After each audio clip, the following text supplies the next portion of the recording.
नमस्कार, स्वागत है आपका उज्ज्वल जी के चैनल पर और मैं हूं सीमा शर्मा। आज हम 29 महत्वपूर्ण प्रश्नोत्तर देखने वाले हैं सिगमंड फ्राइड के मनोलैंगिक सिद्धांत के। इससे पहले हम लगभग 46 वीडियो देख चुके हैं, बना चुके हैं मनोविज्ञान की। उज्ज्वल जीके की प्लेलिस्ट में आप जाकर वो सब देख सकते हैं। अगर आप उज्ज्वल जीके से अभी तक नहीं जुड़े हैं तो आपको बता दें कि यहाँ पर आरपीएससी की तैयारी करवाई जा रही है और रीट की स्पेशल यहाँ पर तैयारी करवाई जा रही है। रीट एसएसटी की 164 वीडियो यहाँ पर आप देख सकते हैं। हिंदी पढ़ सकते हैं, मनोविज्ञान पढ़ सकते हैं, एसएसटी पढ़ सकते हैं। ठीक है, एनसीईआरटी भी लगातार करवाई जा रही है। तो आप उज्ज्वल जी के चैनल को सब्सक्राइब कर लें, पास के बेल आइकन को प्रेस कर लें ताकि कोई भी जब वीडियो अपलोड की जाती है तो आपको समय रहते मिलती रहे। तो चलिए पढ़ना शुरू करते हैं। अगर आपको जरा से भी वीडियो पसंद आती है प्लीज़ अपने मित्रों में शेयर जरूर किया करें। ठीक है, फेसबुक पर, व्हाट्सएप ग्रुप में, कहीं पर भी आप इसे शेयर जरूर किया करें। चलिए पढ़ना शुरू करते हैं सिगमंड का मनोलैंगिक सिद्धांत। पहला प्रश्न ही हम यहाँ से देखते हैं कि ये कहाँ के निवासी थे। तो देखिए, जो भी आप मनोवैज्ञानिक पढ़ते हैं या उसका जो सिद्धांत पढ़ते हैं तो आप ये जो जरूर ध्यान रखा कीजिए कि वो कहाँ के निवासी थे। ठीक है, ये कई बार पूछ लिया जाता है। वियना के निवासी थे, ऑस्ट्रिया के। ठीक है, और इनका जो जन्म हुआ था 1856 में हुआ था, 1939 में इनकी मृत्यु हो गई थी। फ्राइड ने मनोलैंगिक सिद्धांत की कितनी अवस्थाएं बताई हैं? तो देखिए, मनोलैंगिक सिद्धांत की इन्होंने 5 जो अवस्थाएं हैं वो बताई हैं। आगे उनकी चर्चा करेंगे हम डिटेल में। तो 5 अवस्थाएं बताई हैं मनोलैंगिक सिद्धांत जो है मनोलैंगिक सिद्धांत की विकासात्मक अवस्थाएं बताई हैं। फ्राइड की मनोलैंगिक सिद्धांत की पहली अवस्था कौन सी है? तो देखिए, पहली है मुखावस्था। ठीक है, पहली जो स्टेज है वो मुखावस्था है। ये आप मान सकते हैं जन्म से लेकर और 1.5 साल तक। कौन सी अवस्था है? मुखावस्था। ठीक है, शैशवावस्था में बच्चे का खुद से प्रेम करना क्या कहलाता है? देखिए, शीशे के सामने बच्चा अपने आप को निहारता रहता है, अपने आप से प्रेम करता है। ये सारी चीजें जो हैं वो क्या कहलाती हैं? नर्सिज्म कहलाती हैं। ठीक है, बच्चा खुद से प्रेम करता है। कौन सी अवस्था में? शैशवावस्था में। 0 से लेकर लगभग 5 साल तक की अवस्था होती है। तो इसे क्या कहते हैं? नर्सिज्म कहते हैं। काम शक्तियां, प्रेम और स्नेह जिससे सुख की प्राप्त होती है, सुख की प्राप्ति होती है, ये क्या कहलाती है? लिबिडो कहलाती है। देखिए, इनमें अकेला स्नेह भी हो सकता है, अकेला प्रेम भी हो सकता है, अकेली जो है काम शक्ति भी हो सकती है किसी व्यक्ति की। ठीक है, चाहे वो प्रेम है, चाहे किसी से लगाव है, स्नेह है, चाहे वो माता पिता है, भाई बहन है, कोई अदर पर्सन है, तो जिससे उसको सुख की प्राप्ति होती है, वो इन तीनों में से कोई भी एक हो सकता है या तीनों हो सकते हैं। तो शक्ति कहलाती है लिबिडो शक्ति। फ्राइड के मनोलैंगिक सिद्धांत की दूसरी अवस्था कौन सी है? तो देखिए, दूसरी अवस्था जो मनोलैंगिक सिद्धांत की है वो है गुदावस्था। पहली कौन सी थी? पहली अवस्था कौन सी थी? मुखावस्था। ठीक है, जिसमें वो खुद से प्यार करता है। दूसरी अवस्था है गुदावस्था। तो ये जो अवस्था होती है ये 1.5 साल की उम्र से लेकर 3 साल की उम्र तक की होती है। ठीक है, फ्राइड के मनोलैंगिक सिद्धांत की विकासात्मक की जो तीसरी अवस्था है विकासात्मक सिद्धांत की, तो वो विकासात्मक अवस्था की तीसरी अवस्था कौन सी है? लिंग प्रधान अवस्था है। पहली कौन सी थी? पहली हमारी थी मुखावस्था। ठीक है, जन्म से 1.5 साल तक। दूसरी हमारी कौन सी अवस्था थी? गुदावस्था। वो कहां से कहां तक थी? 1.5 से लेकर 3 साल तक। अब तीसरी कौन सी है? लिंग प्रधान अवस्था। ठीक है, ये कितने साल से कितने साल तक होती है? 3 से लेकर 6 साल तक की अवस्था जो होती है लिंग प्रधान अवस्था होती है।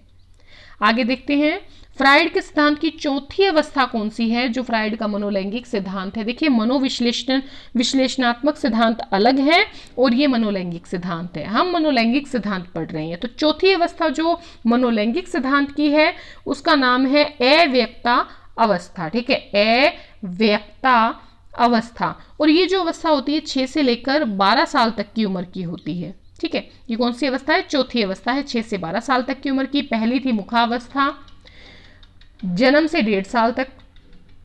फिर थी दूसरी गुदावस्था, 1.5 से 3 साल तक की।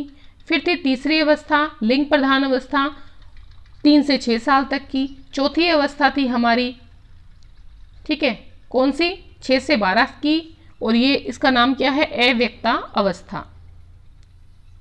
फ्राइड के मनोलैंगिक सिद्धांत की 5वीं अवस्था कौन सी है? 5वीं अवस्था जो है वो है जननेंद्रिय अवस्था, ठीक है। जननेंद्रिय अवस्था हमारे जो फ्राइड का जो सिद्धांत है मनोलैंगिक सिद्धांत, उसकी 5वीं अवस्था है।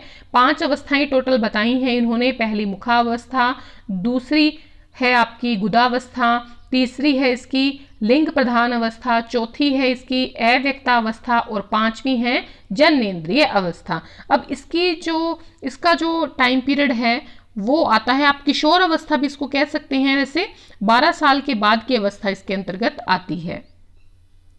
मुखावस्था में बच्चा कौन सी क्रियाएं करता है? मुखावस्था यानी कि जो ओरल स्टेज होती है उसमें ये जो पहली अवस्था होती है इसके अंदर कौन सी क्रियाएं करेगा बच्चा? किसी चीज को चूसेगा, काटेगा, चबाएगा। क्यों? देखिए, जन्म से लेकर 1.5 साल तक की अवस्था है, तो बच्चा क्या करेगा? चूसेगा किसी चीज को, काटेगा किसी चीज को, चबाएगा किसी को, ठीक है, किसी चीज को। मुखावस्था में कामुकता का क्षेत्र किसे माना है फ्राइड ने? तो मुखावस्था में कामुकता का क्षेत्र जो माना है वो मुख को माना है, मुंह को माना है, ठीक है। जन्म से 1.5 साल तक की अवस्था होती है मुखावस्था, मुख को जो है कामुकता का क्षेत्र माना है फ्राइड ने। गुदावस्था यानी कि एनल स्टेज जो होती है इसमें कामुकता का क्षेत्र फ्राइड किसको मानते हैं? ये गुदा को मानते हैं, ठीक है, गुदा को मानते हैं। और ये अवस्था जो होती है 1.5 से लेकर 3 साल तक की आयु की होती है, दूसरी अवस्था होती है, ठीक है। लिंग प्रधान अवस्था, देखिए ये जो गुदावस्था होती है ना, इसके अंतर्गत क्या होता है कि बच्चा इस अवस्था में जैसे मल मूत्र त्यागने और जो रोकने की जो प्रक्रिया होती है उसमें आनंद का अनुभव करता है, ठीक है। कौन सी अवस्था में? गुदावस्था में, जो कि 1.5 से लेकर 3 साल की अवस्था होती है। फिर है अगला प्रश्न, लिंग प्रधान अवस्था में कामुकता का क्षेत्र कौन सा होता है? तो देखिए लिंग प्रधान अवस्था जो होती है तीसरी अवस्था होती है, 3 से 6 साल तक की अवस्था होती है, और इसमें कामुकता का क्षेत्र जो माना है फ्राइड ने वो जननेंद्रिय को माना है। किसे माना है? जननेंद्रिय को माना है। आगे देखते हैं अगला प्रश्न, लिंग प्रधान अवस्था में कौन कौन सी ग्रंथियां पाई जाती हैं? देखिए लिंग प्रधान अवस्था जो होती है तीसरी अवस्था, इसके अंतर्गत जो है 2 प्रकार की ग्रंथियां मानी हैं। एक तो मानी है ओडिपस ग्रंथि, एक मानी है इलेक्ट्रा ग्रंथि। देखिए इसके पीछे कहानी क्या है, देखिए जो यूनानी कहानियां हैं उसके आधार पर फ्राइड ने ये नाम चूज किए हैं। देखिए ओडिपस जो है यूनानी कहानी में एक राजकुमार था जिसने अपनी जो है माँ से शादी करने के लिए अपने पिता की हत्या कर दी थी, ठीक है। और इलेक्ट्रा जो थी वो एक यूनानी राजकुमारी थी और इसने क्या किया था, अपने पिता से शादी करने के लिए, विवाह करने के लिए अपनी माँ को मरवा दिया था।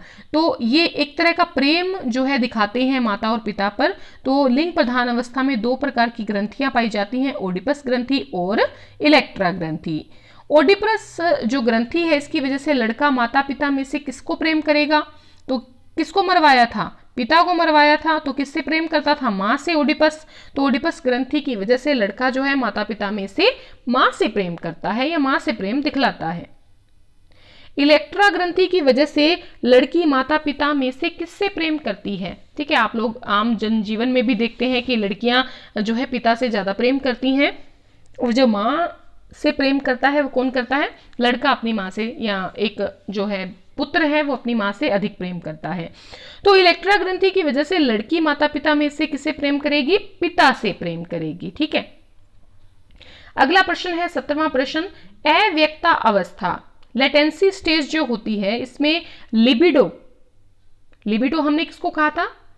जैसे जो स्नेह है, प्रेम है, ठीक है, काम शक्ति है, उसको क्या कहा था? लिबिडो की संज्ञा दी गई थी। मतलब इनमें से कोई भी चीज जो है अगर है आप के अंदर किसी के प्रति, तो वो लिबिडो कहलाएगी। तो अव्यक्ता अवस्था में लिबिडो की संतुष्टि का केंद्र जो होता है वो अदृश्य होता है, इसीलिए इसको अव्यक्ता अवस्था भी कहा गया है।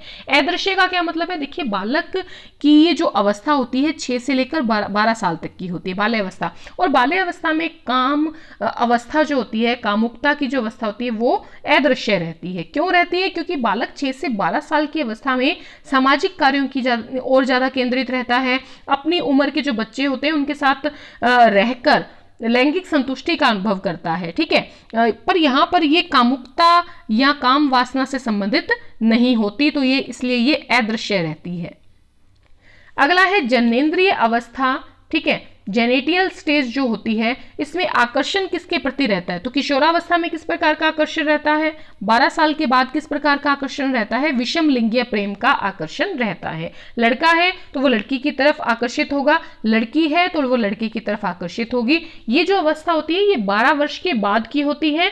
काम प्रवृत्ति का प्रयोग यहाँ पर संतान की उत्पत्ति के लिए किया जाता है, ठीक है। 12 साल से लेकर आगे 18, 19, 20 ये अवस्था जो है जनेंद्रिय अवस्था कहलाती है। फ्रायड ने व्यक्तित्व विकास के लिए किसको महत्व दिया है?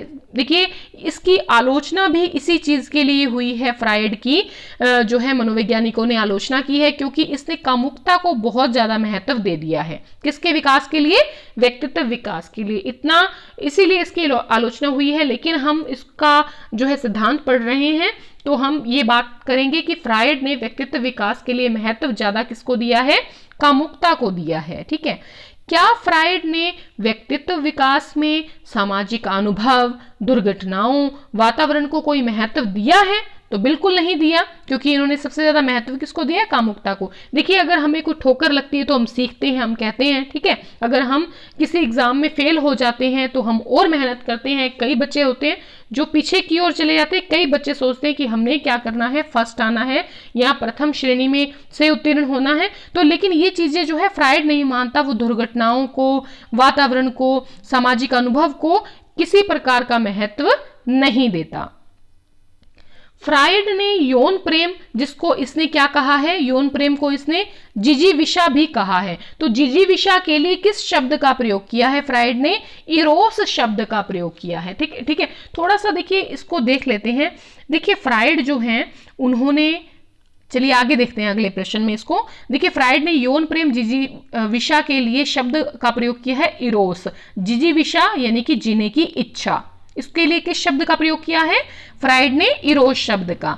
अब है अगला प्रश्न, फ्रायड ने कितनी प्रकार की मूल प्रवृत्तियां मानी हैं? तो देखिए, फ्रायड जो है 2 प्रकार की मूल प्रवृत्तियां मानते हैं। कितनी प्रकार की मूल प्रवृत्तियां मानते हैं? 2 प्रकार की इंसान में मूल प्रवृत्तियां मानते हैं। एक तो है जीने की इच्छा और एक है मरने की, ठीक है। यानी कि जीवन का जो अदृश्य जो उद्देश्य होता है वो होता है मृत्यु, ठीक है। हम मानते हैं कि हम मरेंगे, मानते हैं, हर व्यक्ति मानता है कि हमने एक ना एक दिन मरना है, लेकिन हमारे अंदर जीने की भी इच्छा प्रबल रहती है। तो इसने 2 प्रकार की मूल प्रवृत्तियां मानी है इंसानों में। देखिए, जो जिजीविषा है इसको इसने किस किस नाम से, इसने यौन प्रेम भी कहा है, ठीक है। इसने भूख लगना, प्यास लगना, ठीक है, काम वासना, इन सबको किस में माना है? जिजीविषा में माना है, जीने की इच्छा में माना है। यानी कि जीवन जीने के लिए साधन जुटाने के लिए क्या कहा है? ये प्रेरित करती है। कौन प्रेरित करती है? जिजीविषा प्रेरित करती है। अब अगर हम बात करें मुमूर्षा की, यानी कि इसका संबंध किससे होता है? विनाश से होता है, ठीक है। विनाश से, आप कह सकते हैं विनाश से, विध्वंस से, ठीक है, विध्वंस से।